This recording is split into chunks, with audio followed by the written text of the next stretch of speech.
tas pavojus išnyksta prieš tai, jeigu jie turi viziją ir idėjas. Tai tos nuvers kalnus, tas nusistatymas, kaip matom, ir Gerbėjo Brazauskienė tokia ryžtinga ir veikia.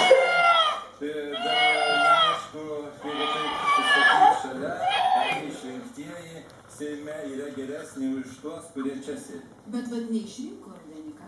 Neišrinko, žmonės galbūt neišaiškino savo idėjų iki galo.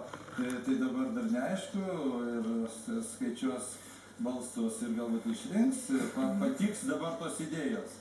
Mes visi pagalvojame. Gerbiami televizijos žiūrovai, kaip tik dabar interneto portale daily.lt balsuoja už savo favoritus ir asmenis.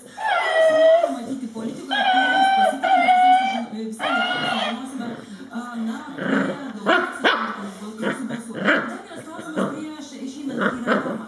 Jūs esate užsiminęs, kad pavojinga tame, kad neturinčius žmonės